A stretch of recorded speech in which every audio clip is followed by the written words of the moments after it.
ચંદનજી ઠાકોર અને આ સૌ મહેમાનો જે આપણી વચ્ચે પધારી રહ્યા છે ગામે એમનું આપણે ઘનશ્યામભાઈ રાજપરા અભિવાદન કરીએ છીએ।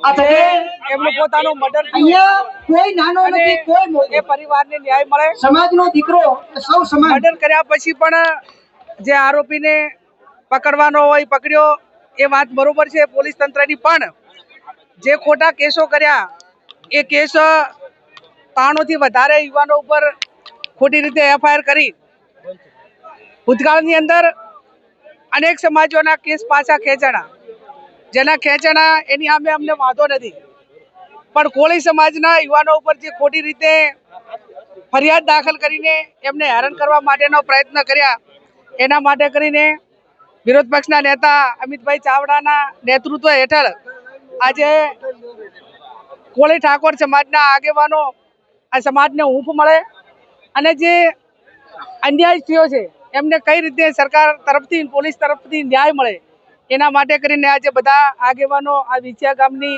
મુલાકાતે અને આ સંમેલનમાં આવ્યા છે।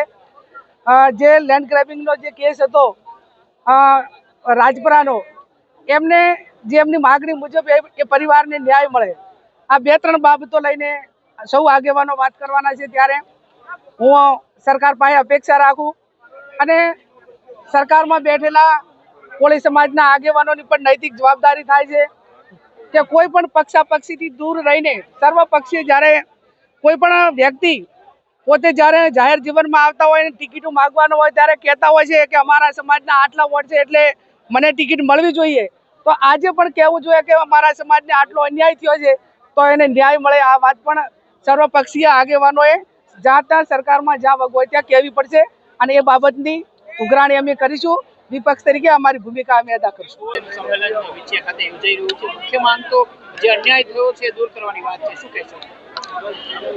આજે વિછિયા તાલુકામાં ખોટી રીતે લેન્ડ ગ્રેબિંગને નામે કાર્યવાહી કરવામાં આવી। એ જે વ્યક્તિ ઘનશ્યામભાઈ હતા એમની સરેઆમ હત્યા કરવામાં આવી અને એ હત્યા બાદ જે રીતની પરિસ્થિતિ સર્જાય કે પોલીસ સાથે સંઘર્ષના નામે લગભગ 90 જેટલા કોળી સમાજના આગેવાનો કાર્યકરો પર એફઆઈઆર કરવામાં આવે છે। એમાંથી 50% જેટલા લોકો તો જે તે સમયે સ્થળ પર હાજર જ નહોતા, તેમ છતાં પણ એની પર એફઆઈઆર કરવામાં આવે છે, એની પર ગંભીર કલમો દાખલ કરવામાં આવે છે અને વારંવારની રજૂઆત છતાં પણ સરકાર દ્વારા રાજકીય કાવા દાવાનો ભોગ આજે આ કોળી સમાજના આગેવાનો કાર્યકરો બની રહ્યા છે।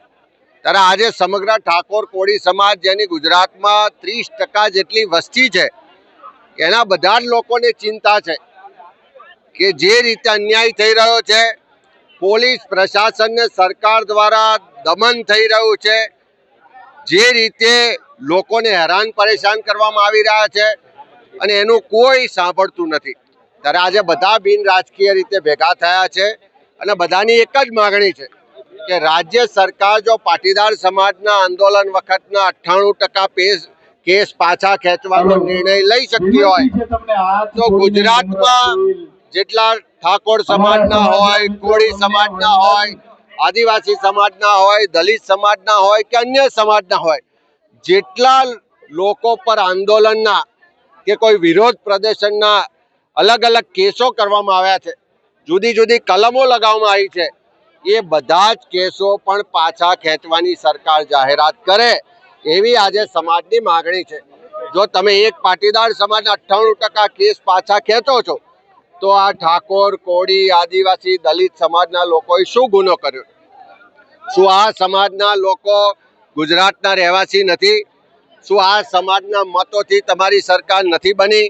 તો આજે આખો સમાજ ભેગા થઈ અને જે ઘનશ્યામભાઈના હત્યા માટેના દોષિતો છે એની સામે કડક કાર્યવાહી થાય અને સાથે સાથે સમગ્ર ગુજરાતમાં ઠાકોર, કોળી, દલિત, આદિવાસી અને અન્ય સમાજના લોકો પર જે ખોટા રાજકીય કાર્યક્રમોના, વિરોધ પ્રદર્શનના અને અલગ અલગ કિસ્સામાં કેસો થયા છે એવા કેસો પાછા ખેંચવામાં આવે એવી માગણી કરી। આ જે સંમેલન છે કોળી ઠાકોર સમાજનું છે, પણ રાજકીય સંમેલનમાં કપાવવામાં આવી રહ્યું છે એવા નિવેદનો હવે નેતાઓના આવી રહ્યા છે। તમે મંચ પર જોઈ શકો છો કે કોઈ પણ પક્ષનો સિમ્બોલ નથી, કોઈનો ખેસ નથી, મંચ પર કોઈ નેતાઓને સ્થાન નથી।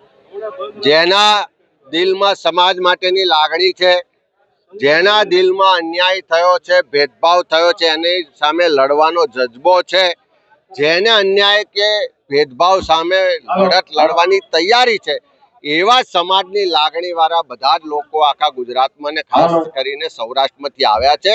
અને બધાની એક જ લાગણી છે કે આ જે હત્યા થઈ છે, ખોટી રીતે કેસો થયા છે, લોકોને ડરાવવા દબાવવામાં આવી રહ્યા છે, સરકાર દ્વારા રાજકીય રીતે આખો બનાવને લેવામાં આવે છે, એના બદલે સમાજની માંગ છે કે જે ખોટા કેસો છે પાછા ખેંચવામાં આવે.